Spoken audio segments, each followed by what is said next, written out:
with everybody. So, first we'll chant Jai Radha Madhava, which was written by Bhaktivinode Thakura.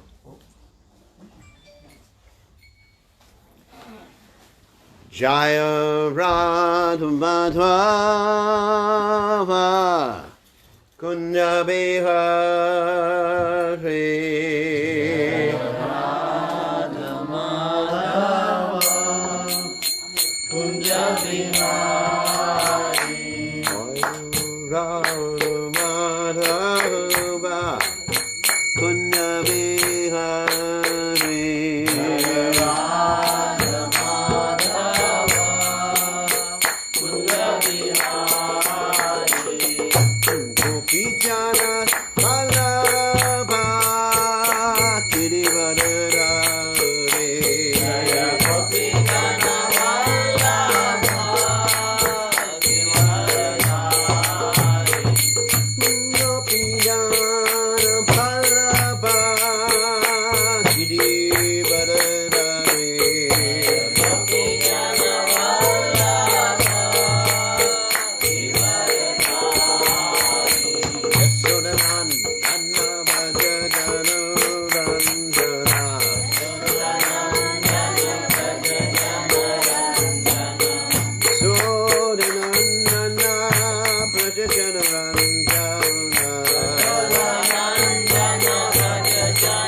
Paramahansa Parapadikacharya, also Teta Sutashi Shimad. His Divine Grace Abhaya Chalana, the Bhaktivinode Goswami. Srila Prabhupada Ki Jai, ISKCON Founder Acharya, Srila Prabhupada Ki Jai. Anantakoti Vaishnava Vrinda Ki Jai.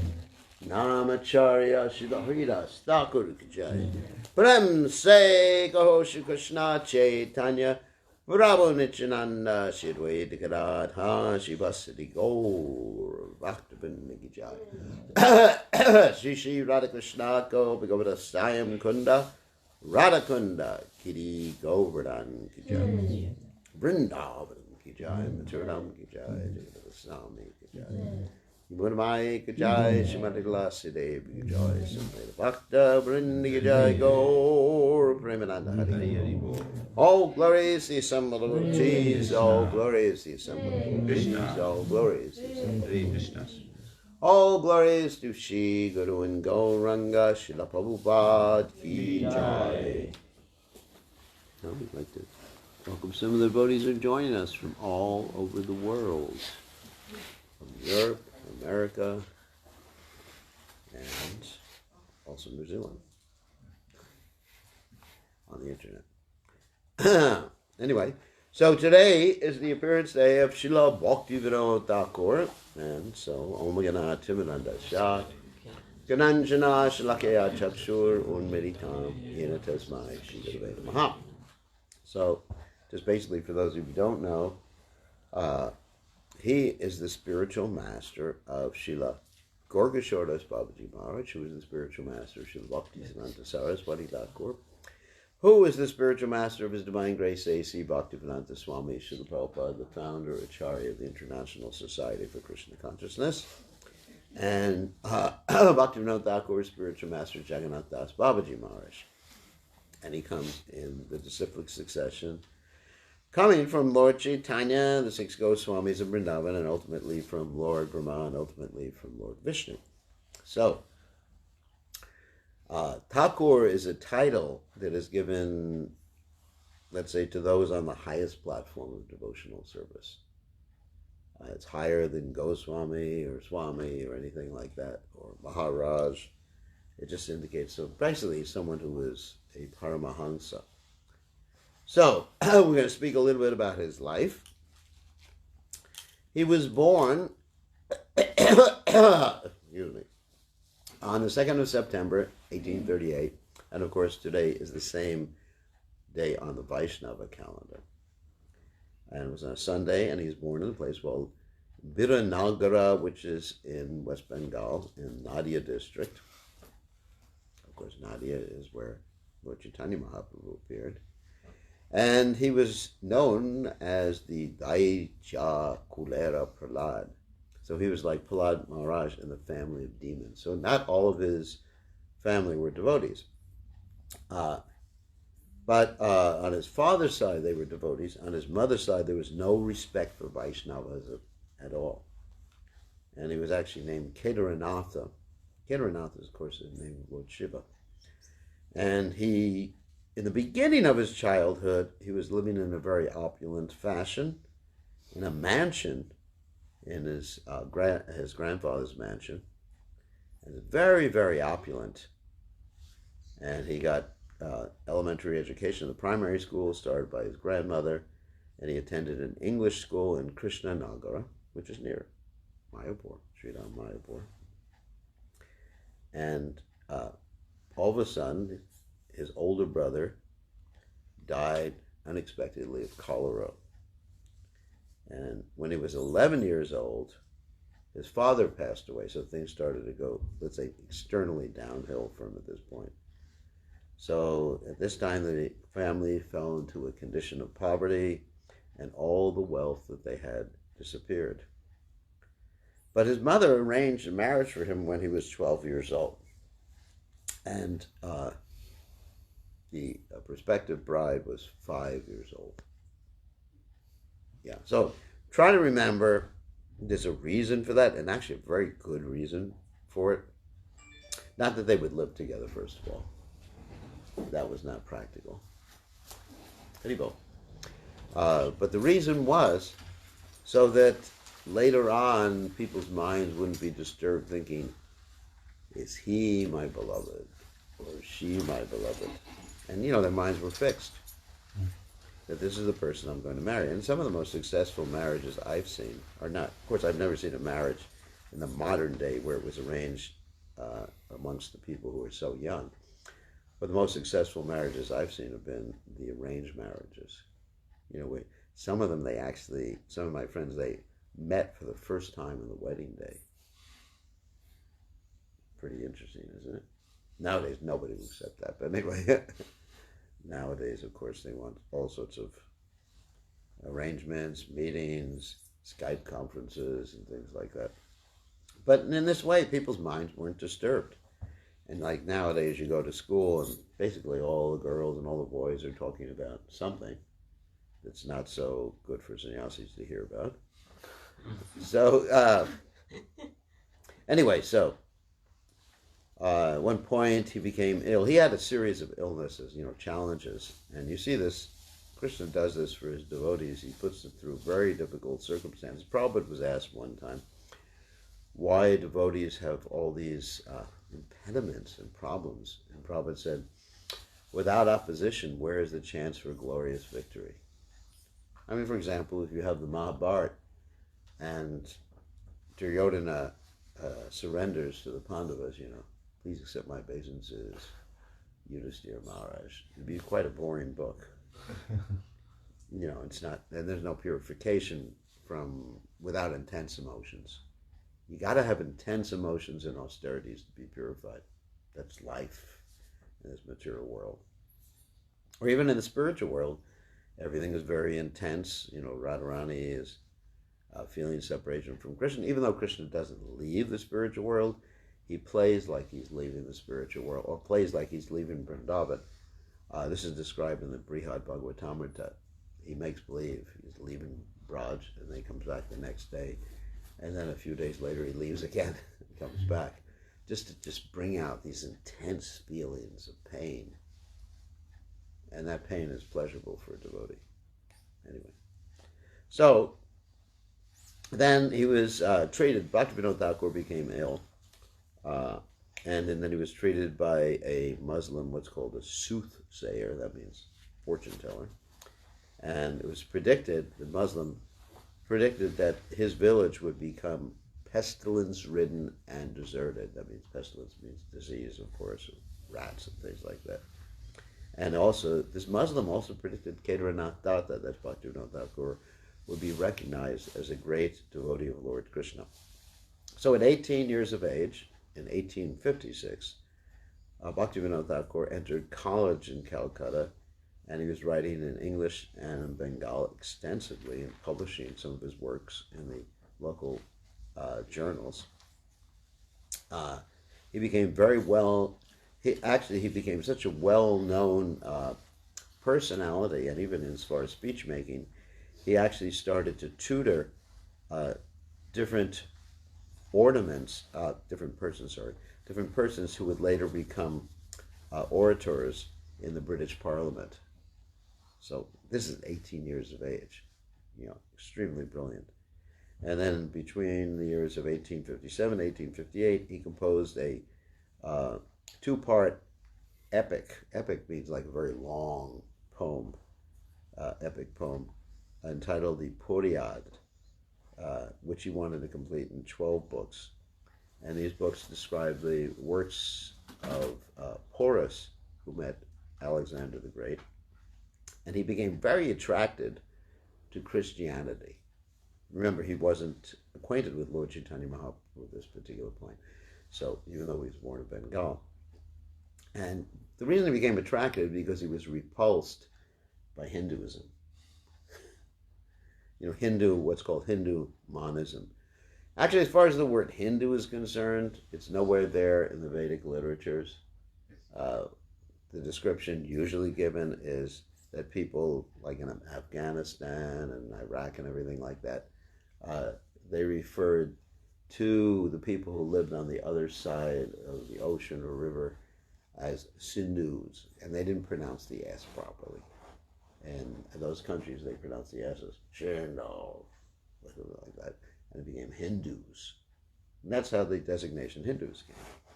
And generally, at that particular point, people understood Hinduism to mean what we call monism or impersonalism, because of wonderful people like Ramakrishna and Vivekananda, who Prabhupada really was upset with, and also Bhaktisiddhanta Saraswati Thakur was upset with. So Bhaktivinode Thakur would spend many hours reading and writing things about Western scholars and Western theologians like Channing, Parker, Emerson, and Newman. And he actually gave lectures at the British and Indian Society on the evolution of matter through the material mode of goodness, based on Christianity. So then he went to Orissa to visit his grandfather, paternal grandfather. Remember, the paternal side was actually the devotees, and the maternal side, they were demons.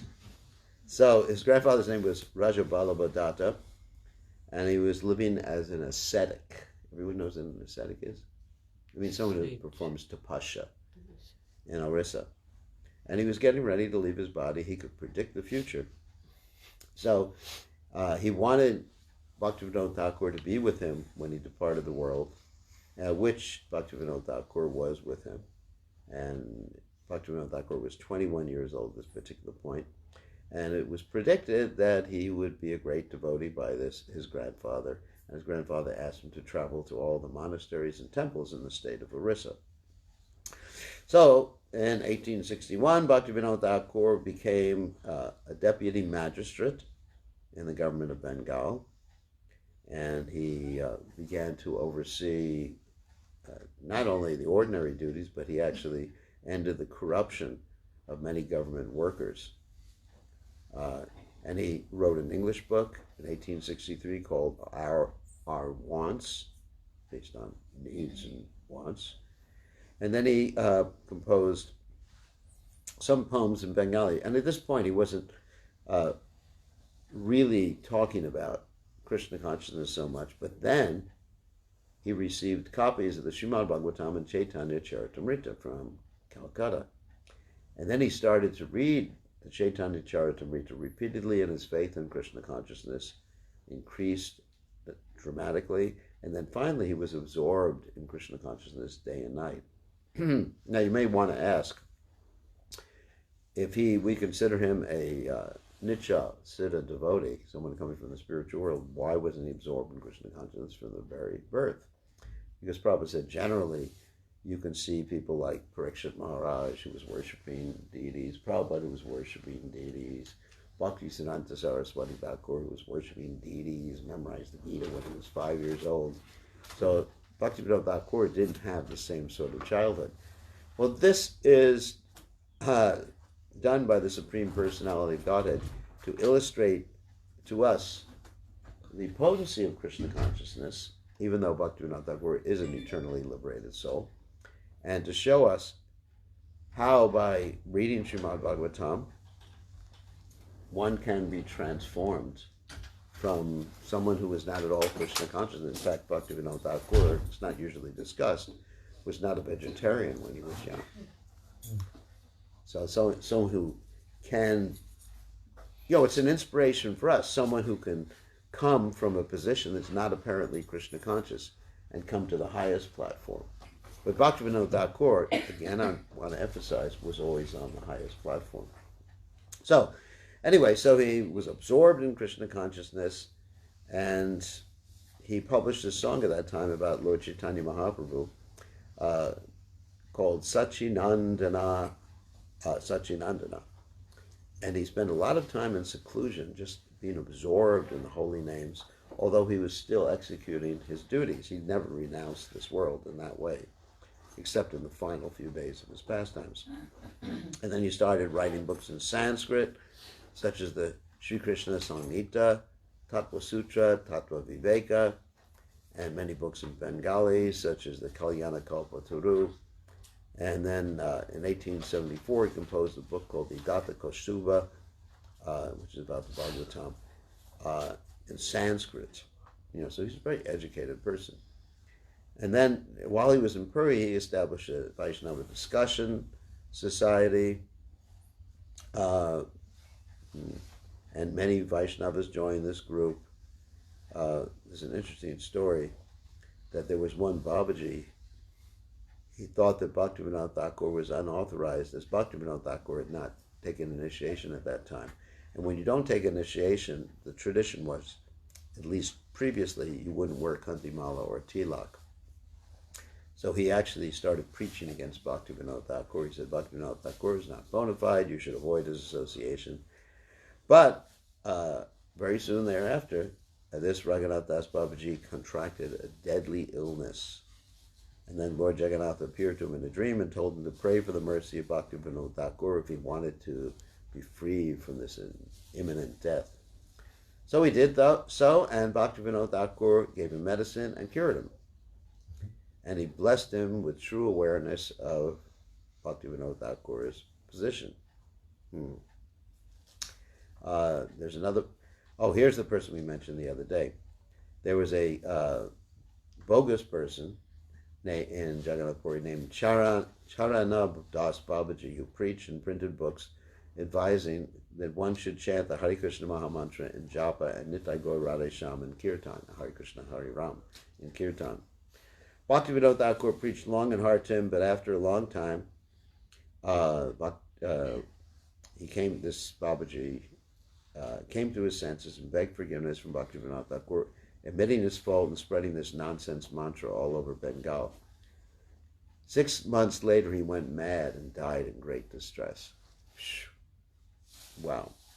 So Bhaktivinode Thakur became the manager of the Jagannath Puri Mandir, and he really straightened out the deity worship there, made sure everything was done timely. As Prabhupada said, the two most important items in deity worship are punctuality and cleanliness. So we often see a picture of Bhaktivinode Thakur with a watch.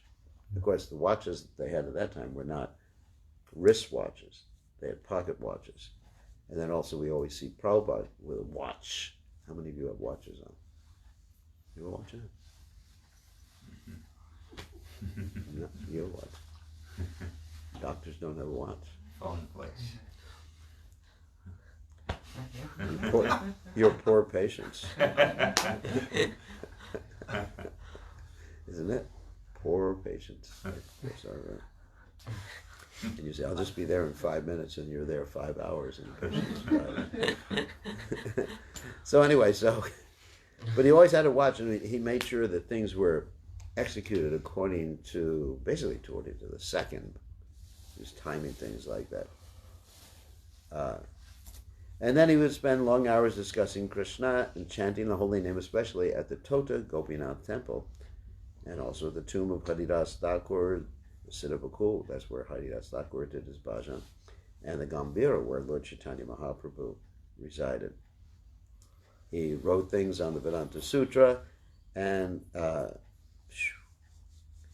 later on these notes were published. Let's see. Oh yeah. In Jagannath Puri, near the Jagannath Vallabha Gardens, in a large house adjacent to the Narayana Chatamat, on the 5th day of the dark fortnight of Magh, the month of Magh, in the year 1874, the 4th son of Bhaktivinode Thakur took birth.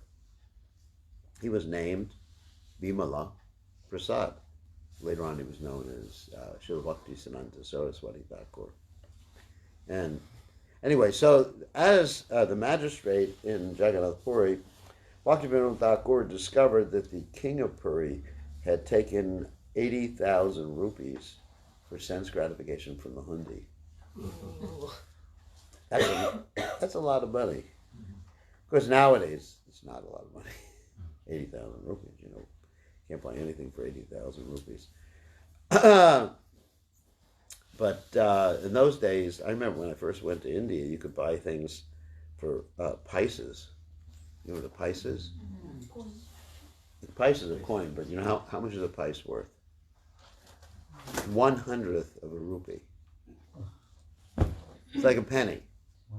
A penny's worth 1/100th of a dollar. So you say, here's 20 paise. Okay, here's some rice.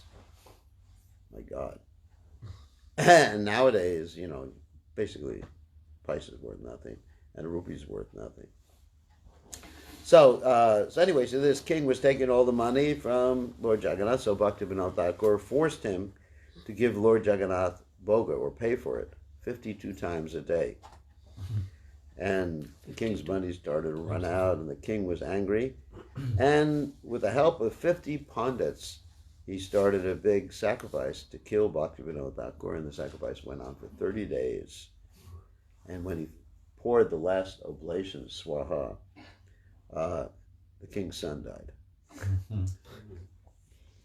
So then Bhaktivinode Thakur left Jagannath Puri on other business, transferred to different places like Bhadraka, and he was assigned to a place named Norail, and in Noraila, two of his most important books were published, Krishna Sangita and Kalyana Kalpaturu, which is a songbook. And there's an interesting letter he wrote to a doctor in 1880. By representing Krishna's character and his worship in a more sublime and transcendental light than is hitherto. Oh no, here's it. This is actually a doctor wrote in praise of Bhaktivinode Thakur. By representing Krishna's character and worship in a more sublime and transcendental light than has hitherto been the custom in regard to him, you have rendered an essential service to your co-religionists, and no one would have taken more delight in your work than my dear departed friend Goldstucker, who is obviously an Englishman, the sincerest and most zealous advocate of the Hindus that was ever there in Europe. Anyway, so he took Bhaktivinode Thakur took initiation from Vipini Vihari Goswami, who was in the family line from Janava Mata. Let's see, let's skip some of the stuff here. So at that point he began to wear Tulsi Mala and Tilak and began publishing his Sajanatoshini, a Vaishnava journal. Also he made a pilgrimage to Brajumandal at that point, and there were bandits there, called the Kanjahara bandits, and he was able to get rid of them. Then again he wanted to go to Braj after some time in Noraila, and then he took 3 months for that purpose, and there in Braj he met Srila Jagannath Das Babaji Maharaj, and meeting him, Bhaktivinode Thakur accepted him as his eternally worshipable Siksha Guru, and then he went to back to Krishnanagar,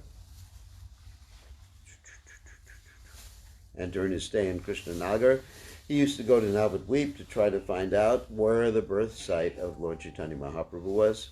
One night he was sitting on the roof of the Rani Dhamshala in Navadvip, chanting on his beads, when he spotted a very tall tal tree with some very strange substance attached to it, and near the tree was a small building that gave off a remarkable effulgence. After that he went to the collection of old manuscripts, and he began to study the whole geography of Navadvip area and looked at some old maps. And then he went to that place where he saw the light coming from, and he discovered that this was the birthplace of Lord Chaitanya Mahaprabhu. There were many Tulsi trees there, and this was confirmed later on by Jagannath Das Babaji Maharaj, who was like 120 years old. And Jagannath Das Babaji Maharaj was carried there by his servant named Bihari, and carried there in a basket. And when he got to the place, Jagannath Das Babaji Maharaj jumped out of the basket and started dancing in ecstasy, even though he was like 120 years old. So he confirmed it was actually the appearance place of Lord Chaitanya Mahaprabhu. And then Bhaktivinode Thakur built a retirement house in Swarupganj and called it Surabhi Kunj. You can go there today and see his house, and also the place of Gorkashore Das Babaji Maharaj's bhajan there. When the birthplace of Lord Chaitanya Mahaprabhu was discovered, Bhaktivinode Thakur and Jagannath Das Babaji used to worship Lord Chaitanya there. Once one of Bhaktivinode Thakur's sons contracted a skin disease, and Jagannath Das Babaji Maharaj told the boy to lie down at the birth site of Lord Chaitanya for the night, and he did so, and he was cured. Very interesting. So let's skip some of this. There's a lot of information in this biography. So towards the end, towards the end of his manifest pastimes, he began solitary bhajan, and he had many visitors who wanted to see him, and some of them simply wanted to disturb him. Therefore, he sort of feigned or made believe that he was ill, so nobody would disturb him. So in 1908, 3 months before he took sannyas, the son of Bhaktivinode Thakura was working in the writers' building in Calcutta, came home to inform Bhaktivinode Thakura that William Duke, the chief secretary of the government, is in Calcutta, and let's see, this person met Bhaktivinode Thakur in the street outside of the building and personally escorted him to the office. With folded hands, he asked forgiveness for having once planned to remove Bhaktivinode Thakur from the office of district magistrate. So he was begging forgiveness. Bhaktivinode Thakur answered, "I consider you to be a good friend and a well-wisher all along." Bhaktivinode Thakur was pleased with him and gave him blessings. And later Bhaktivinode Thakur admitted that this particular individual was wanting to harm him in some way. In 1908, he took the vesh of a Babaji in Jagannath Puri, and he would move between Calcutta and Puri and still writing books. But during that year, he shut himself up and entered Samadhi, claiming paralysis. On June 23rd, 1914, just before noon at Puri, Bhaktivinode Thakur left his body, and this day is also the disappearance day of Gadadhar Pandit Goswami, and the remains of his body were interred in Godrundwi after the next solstice. And let's see, some things I want to mention. Okay, so finally I want to mention about his daily schedule. So his daily schedule was quite intense. At 7:30 to 8 o'clock p.m. he would take rest. At 10 p.m. he would rise, light his oil lamp, and write his books. At 4 a.m. he would take rest till 4:30.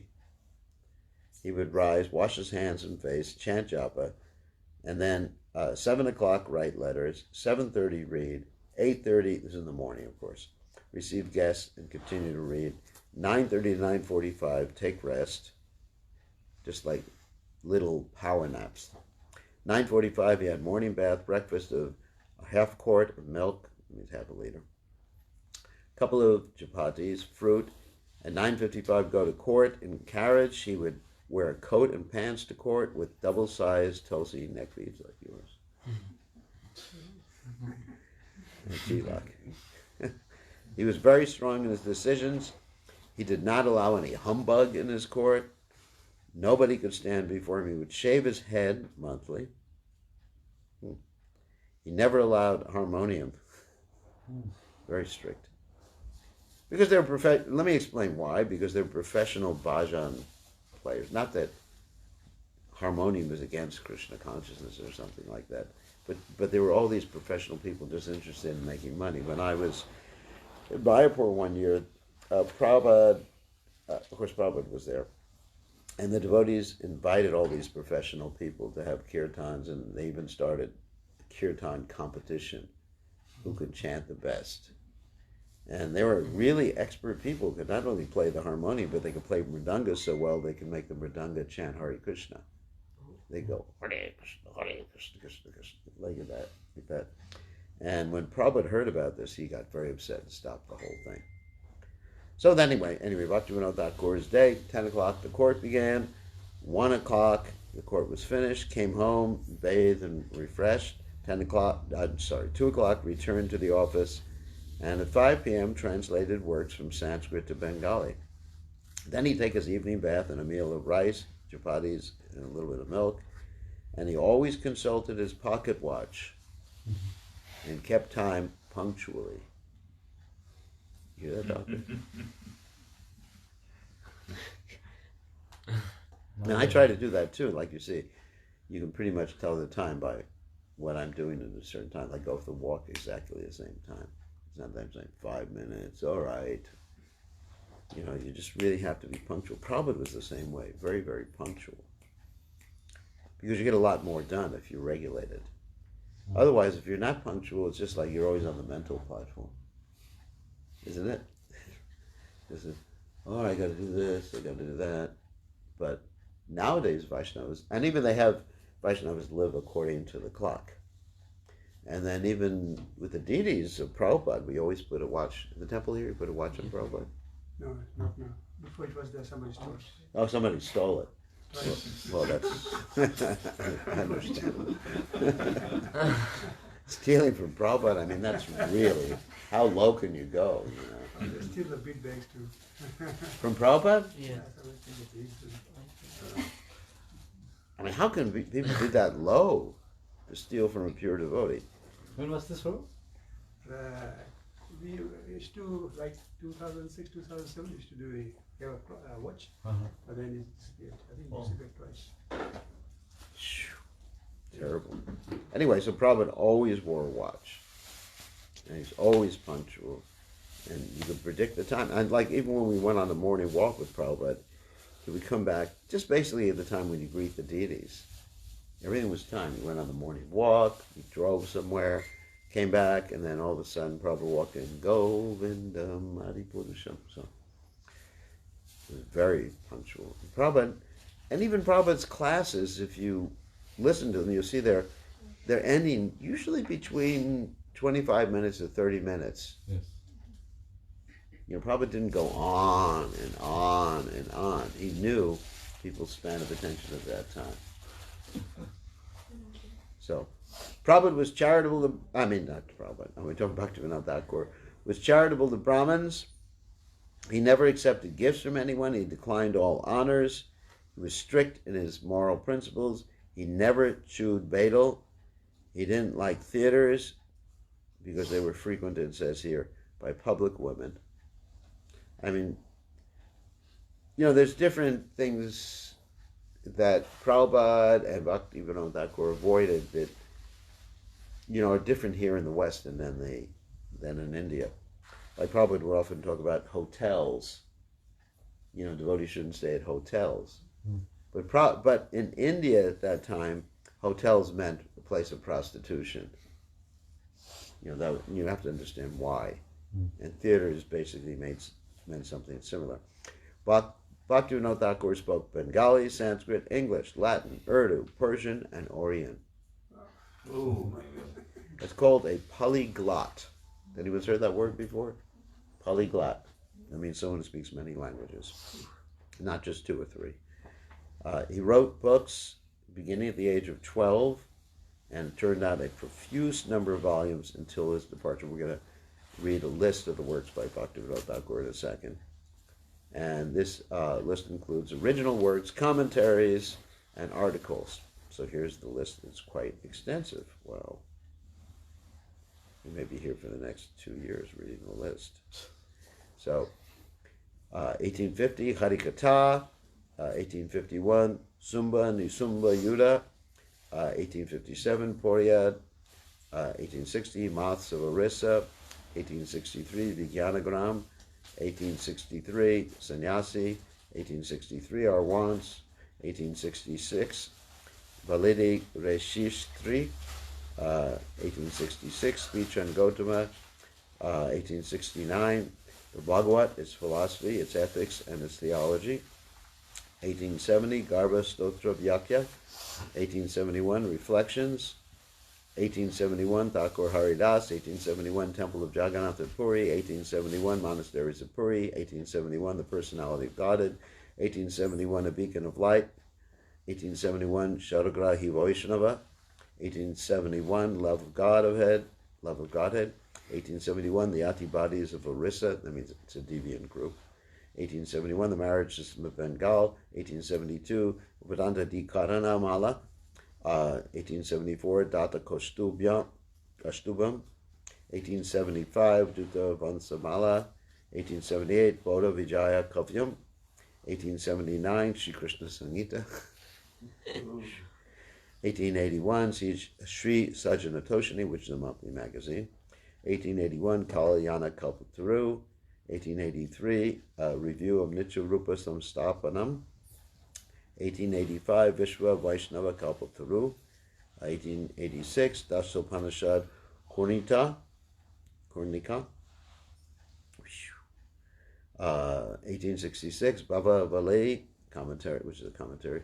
1866, Rasiko Ranjana is a commentary on the Bhagavad Gita. 1886, Sri Chaitanya Shikshamrita. 1886, Prema Pradipa. 1886, Vishnu Sahasranam commentary. 1886, Manas Shiksha, translation and commentary. That's by Raghunath Das Goswami. 1887, Chaitanya Upanishad commentary. 1887, Shri Krishna Vijaya. 1888, Vaishnava Siddhantamala. 1890, Sri Amnaya Sutram. 1890, Siddhanta Darpanam. 1890, Sri Navadvip Dhamma Mahatmya. 1891, Sri Godruma Kalpataru. 1891, Vivad Ranjana, commentary on the Bhagavad Gita. Tired yet? 1892, Sri Harinam. 1892, Sri Nama. 1892, Sri Nama Tattva Shikshashtaka. 1892, Nama Mahima. 1892, Nama Prachara. 1892, Shriman Mahaprabhu Shiksha. 1893, Tattva Viveka. 1893, Sharanagati. 1893, Gitabali. 1893, Gitamala. These are songbooks. 1893, Soka Santana. 1893, Namabhajan. 1894, Tattva Sutram. 1894, Vedarka Dehiti. That's a commentary on the Sri Upanishad. Then in 1894, Tattva Muktavali, which is commentary on the Mayavadi deviation. 1895, Amrita Pravaha Vasha, it's a commentary on the Chaitanya Charitamrita. Oh my God. 1896, Shri Gauranga Leela Smarana Mangala Stotram. 1896, Shri Ramanuja Upadesh. 1896, Jaiva Dharma, which is a beautiful book, different stories illustrating the process and the goal of Krishna consciousness. 1896, Sri Chaitanya Mahaprabhu, his life and precepts. 1897, Brahma Samhita commentary. 1898, Sri Goloka Mahatmya. It's a translation of the Brihad Bhagavatamrita. 1898, Sri Krishna Karnamritam, translation. 1898, Piyusha Varshana Vritti, commentary on the Upadeshamrita. 1899, Shri Bhajananamrita, translation commentary. 1899, Navadvip Bhavataranga. 1899, The Hindu Idols. 1900, Harinam Chintamani. 1901, Bhagavad Arka Marichimala. Wow. And 1901, oops, where am I? Hold on a second.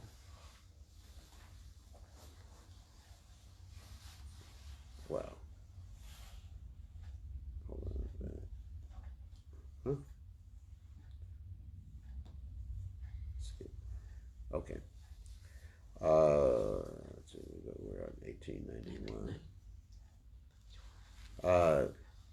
Vidvad Ranjana,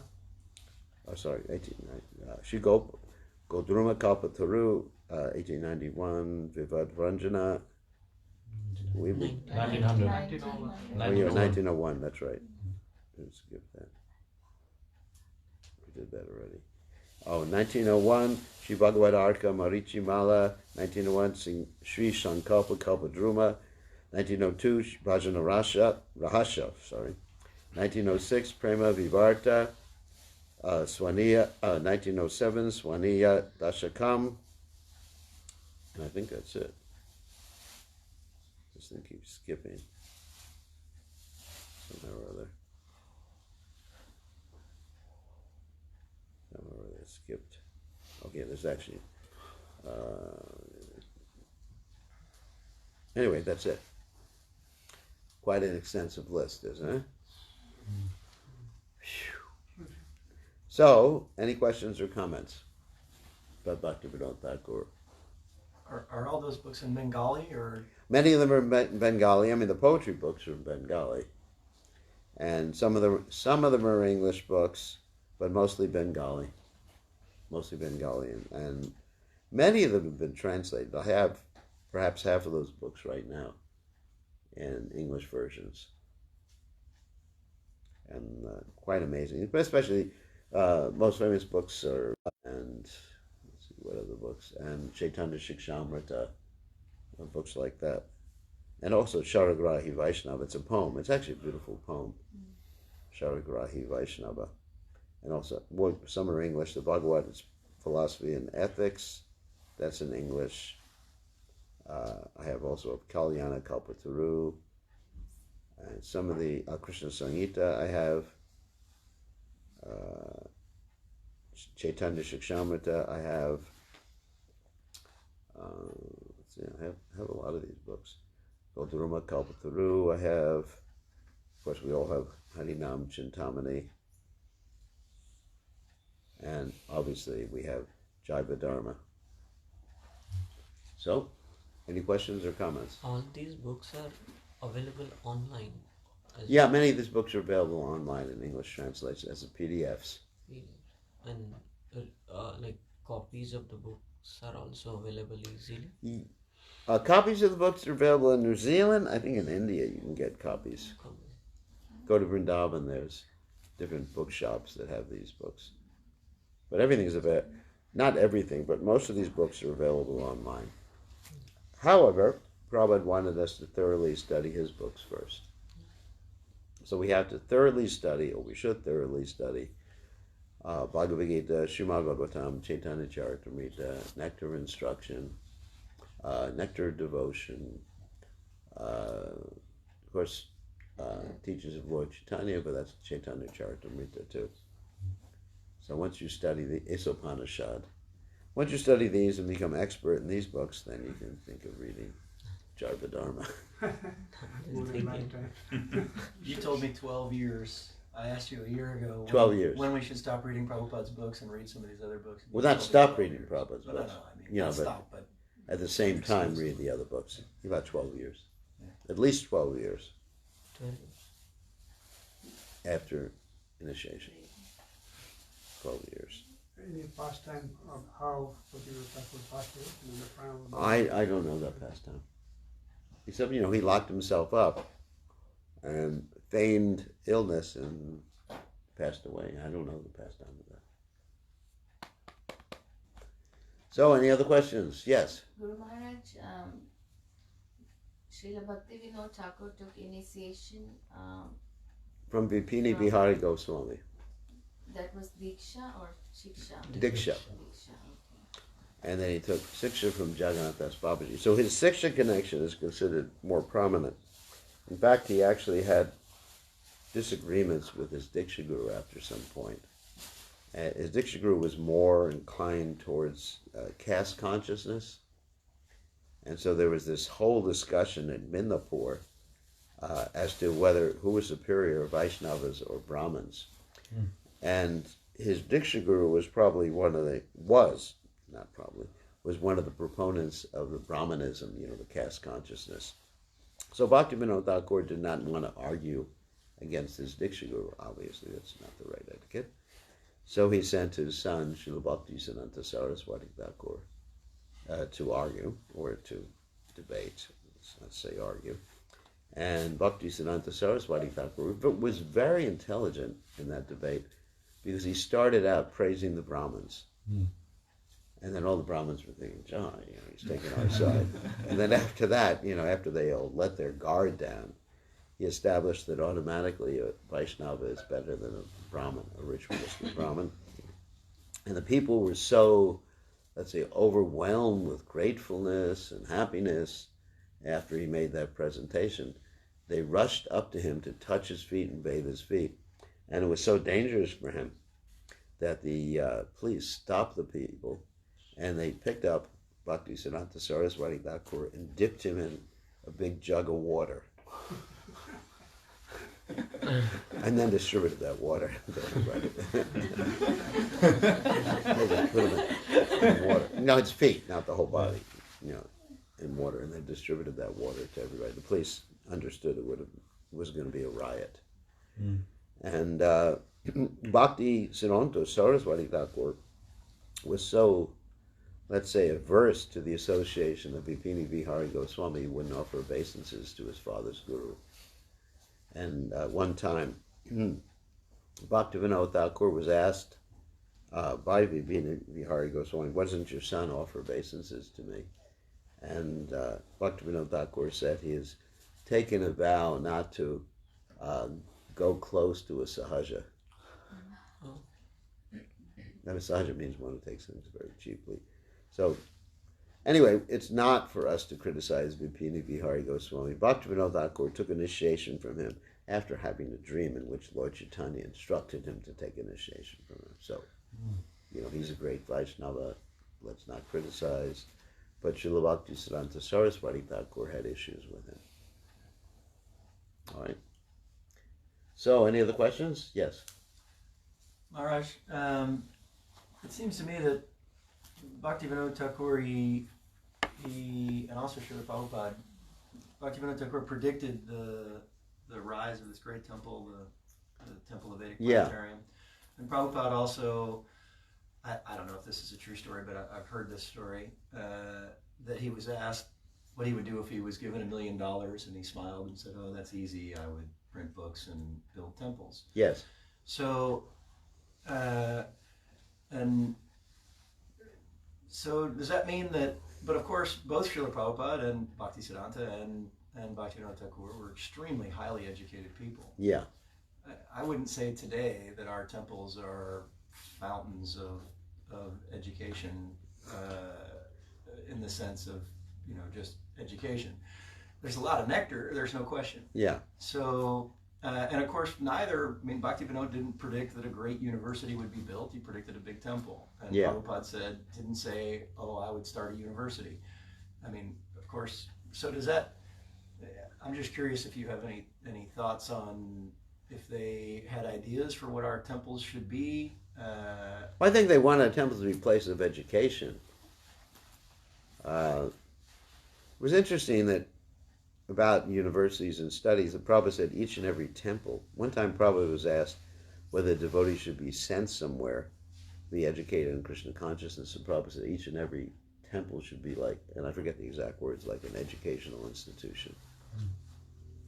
And, rather than all the devotees being sent somewhere to be educated. But, something, I don't know if it's wrong or right that you have to be sent somewhere to be educated. Perhaps they can do it online, But yes, Prabhupada wanted educated people joining the Krishna conscious movement. When we're with Prabhupada emphasized very much the university preaching, because he said they will be leaders of our society. And Prabhupada indicated that, one university graduate or, educated person, it was worth quite a bit to make such a person a devotee. I don't want to do a comparison like a 10 to 1 or something. That would be quite offensive. But those are the ones who become the leaders of our society, those who are educated personalities. So Prabhupada really wanted that university preaching. He was very pleased. In the early days, I was traveling, before I was a sannyasi, I was traveling with two sannyasis, Sasvarup Maharaj and Hridayananda Maharaj, doing what Prabhupada had termed Bhagavad Dharma discourses at the different universities. And Prabhupada was very pleased with that. And I was arranging for the Bhagavad Dharma discourses at the universities. And in order to do that, sometimes I had to be very tricky with the university administration or with the student organizations. I'll tell you one thing I used to tell them, because I had to book the programs and also get an honorarium. So I would tell the student organizations, which were usually the ones who booked the programs in advance. I actually traveled alone booking the programs ahead of the main party. I would tell them that, we have these yogis that we found in India who are living basically in the Himalayas for the last, God knows how many years. And they had mystic powers. They knew how to levitate and everything like that. And I said, I said, our organization is sponsoring their traveling, and we're not asking any money. You can give them an honorarium. But you're very fortunate because they're coming to your area and doing a series of lectures. And they really became impressed. And they said, yes, we'll book them. So we had like big halls and everything like that. And they gave us all facility. Because nobody ever complained that the people giving the lecture weren't like hatha yogis who could float in the air and stuff like that. But it was like a trick. Wow. Yeah. And it's quite successful. I mean, for example, one time we were in Eugene, Oregon, and we met this one young man who really wanted to be a devotee. And he was actually under 18. And he really wanted to surrender to Krishna, intelligent young man. And his guardian, he wasn't living with his parents, his guardian wouldn't let him come with us. So basically, oh my God, it's like kidnapping. So Rita Anandamar said, just jump in the van to him. And anyway, so he jumped in the van. I was driving. And his guardian said, I could talk about this like 50 years later. His guardian said, you can't take him. And we just ignored her. She stood in front of the van. And Rita Anandamari said, push the gas pedal down. And I said, what? He said, don't run her over. Just like slowly. And so slowly, she was just shocked. I remember her looking at us like, and then he said, take the side roads out of state. So we don't get caught, so instead of taking the motorway, we took all these little roads out of the state. Finally, we take all these roads out of the state. I mean, in those days, I wouldn't suggest doing that's crazy. But that devotee, later on, his name now is Bhaktivinode Maharaj. In Srila Mayapur, he stays in Mayapur. And he said, it's a sannyasi, intelligent young man. So, not young, intelligent old man, He's younger than me, obviously. And he it's interesting, he says, when he's asked why he joined the movement, he says it's because that the Krishna Maharaj was preparing halva at that time. He really liked halva. I mean, things have really changed. Because I was very expert in preparing halva and sweet rice and everything like that. So as we were traveling, I would somehow or other in the back of a van. I mean, this wasn't like a trailer, one of these motorhomes or anything like that. It was just a cargo van. Cargo van, just cargo, just not even insulated or anything. In the back of the van, we have a gas stove, a kerosene stove that you pump up, just everything like that. And I would cook as the van was moving, which is a little bit dangerous. And, it wasn't tied down. It was just like everything was moving around back there. And I would roll the chapatis on the wheel well. You know what a wheel well is? No. Yeah, it comes up inside the car. It comes up inside, because you got the wheel underneath, and it comes up. It's just a piece of metal. And so it was a flat surface. You could roll chapatis on it. Well, Rita Anandamari was driving and I was cooking. And he's probably not the safest driver in the world. So, holding on, to pots of ghee as we were going around, hot pots of ghee as we were going around the corner. Anyway, so it was a wild time. And so that's how Bhaktivinode Maharaj became a devotee, and other devotees too. I mean, there's other stories too, how other devotees, because we had really, anyway, the preaching at the universities was very important. Prabhupada really wanted us to do it. University preaching. So, yes, those are the leaders. I mean, if you see the GBC members, they're all university educated. And, you have to be. Not that you have to be by requirement, but it's just like you need the qualities, understanding sophisticated things like philosophy and management and everything like that. So, yes. We do need to have the temples become places of education. When I joined the Hare Krishna movement, we had 5 classes a day in the temple. for the brahmacharis, of course. There was not any congregation. It's a little bit different. And we have classes in Nectar of Devotion, classes in Teachings of Lord Chaitanya, classes in the Isopanishad, classes in the Srimad Bhagavatam, of course, and Bhagavad Gita. CC was not published at that time. So we had classes, and nor was the Bhagavad Gita the large edition. It was an abridged edition without the Sanskrit. It was this little blue book that we had in the beginning. But anyway, so we had classes in all those literatures, and we learned a lot. And we took prasadam 3 times a day, feast 3 times a day, and went on Sankirtan in the meantime, and slept 4 hours a night. And we were all forced to not sleep more than 4 hours, and no question of naps, except when you're driving. It's the only time you're allowed to nap, when you're driving a car. So I mean, there were some interesting things like people falling asleep in the middle of class, and they're standing up, and all of a sudden you hear a crash in the back of the room. Devotees going around with little spray bottles that you use on the plants, to keep everybody awake. There are a lot of interesting things. But basically, Prabhupada wanted people to study his books, devotees to study his books and become expert in preaching Krishna, explaining the content of his books.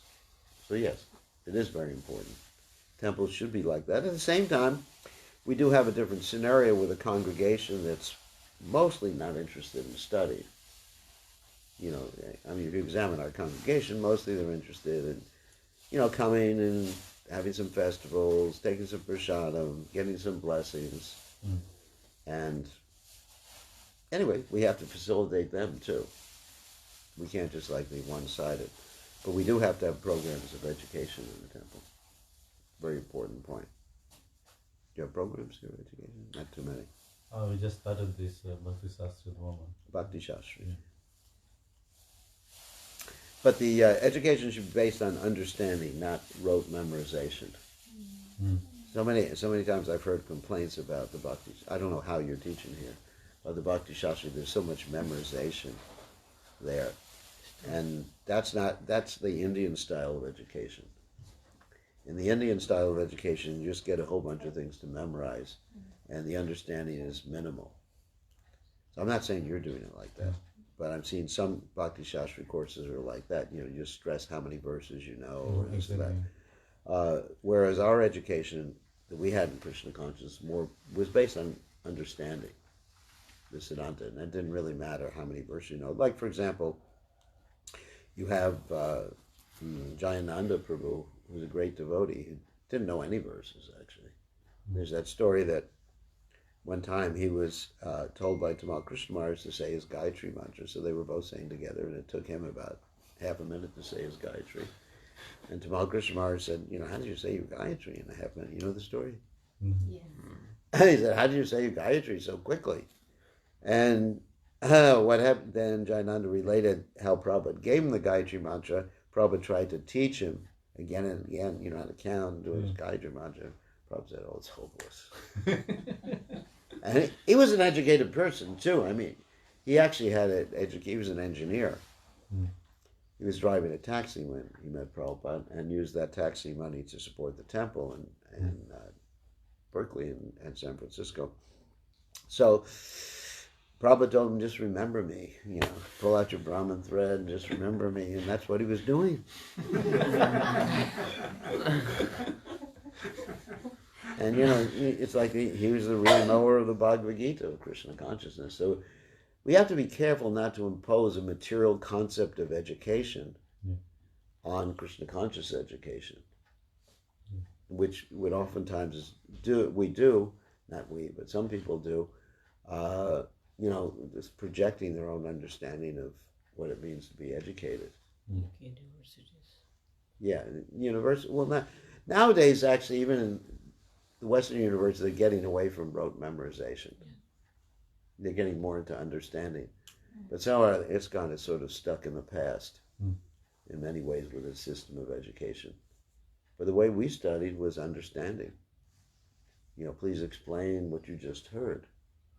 It was more oral without so many tests. Like if you see Prabhupada's original Bhakti Shastri test, I think there's 7 or 9 questions, which is the one I took. It's all understanding. It's not how many verses do you know, or it wasn't. No, the Bhakti Shastri was just 7 verses. There were essay questions. Explain. I don't remember the questions right now, but explain the incarnations of God, how they relate to Krishna. There's about Tattva and Siddhanta. Because oftentimes, like even in the Gurukuls, we find the children who can recite so many verses and they don't really understand the meaning of the verses. I mean, they can give you the translation, but they don't understand the meaning. Everything is just like a parrot.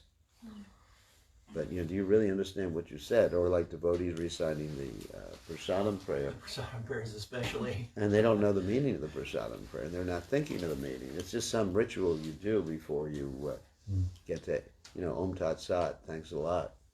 Rub-a-dub-dub, thanks for the grub. Anyway.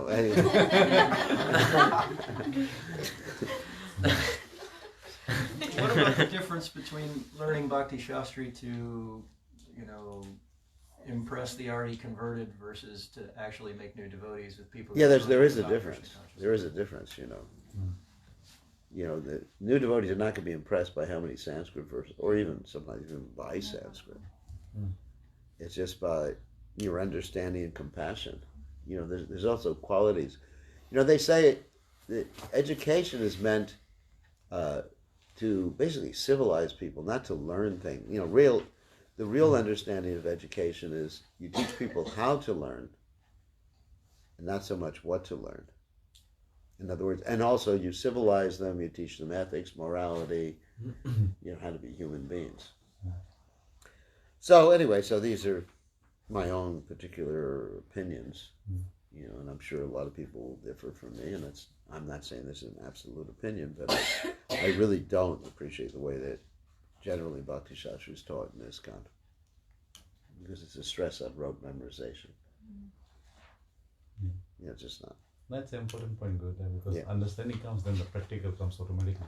Yeah, from explaining things. I mean, I would rather have like classes where you read something, people would like tell you what they understood, and then you would correct them.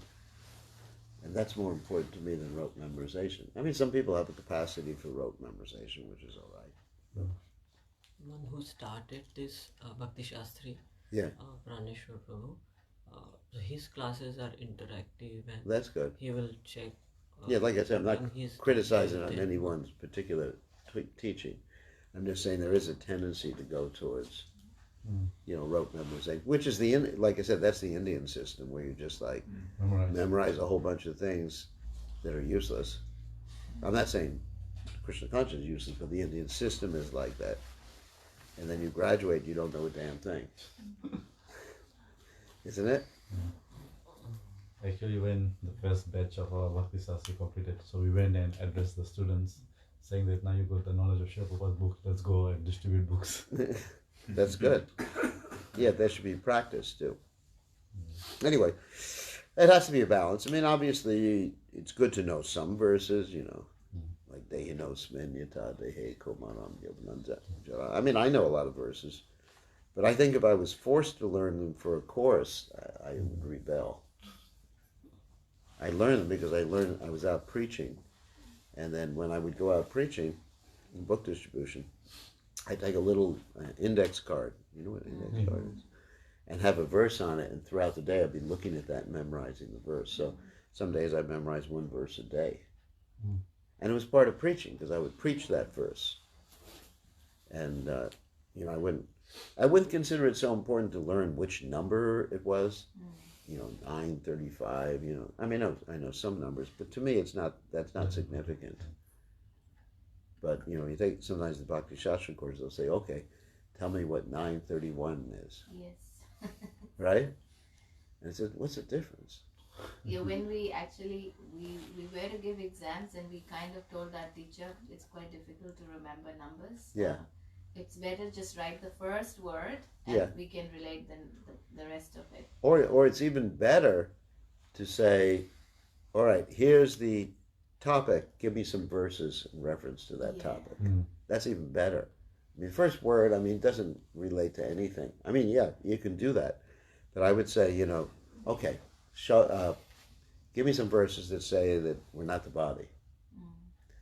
Give me some verses that say we're part and parcel of Krishna. That's actually really helpful because we can actually relate things Yeah. with those verses, and then if there's a need to write an essay or anything, Yeah, then that'll come just to your put mind. the- You can, yeah. yeah, you can Google in your mind a particular verse. It's called random access. See, the way they're teaching is like linear access. Linear versus random. Random access is much better for preaching. Like you think of a subject matter, okay, these verses come to mind. And it doesn't matter which chapter they come from. They come to mind. I took the battery out of the phone in my room. It was ringing all night, this stupid song, Anyway. So, I think we have to have the Pushpanjali. Oh my God, we're running late. So anyway, it's a good question about education. But I definitely think education should be related to subject matters rather than linear, Like, Going over the slides. otherwise, it doesn't relate to anything in the real world. Right? Anyway, they won't change, so I'm not going to attempt to change them. So personally, when I read books, there are certain really favorite verses which I love. Yeah. So while reading, I think Srila Prabhupada has done that in such a way that we kind of get attached to some verses which are so valuable. Yeah, you can see which verses Prabhupada used all the time by reading Prabhupada's books. And then you start to learn those verses because you hear them again and again and again. Anyway, there's different theories of education. I'm not going to argue with professional teachers. All right, we're going to have the Pushpanjali now.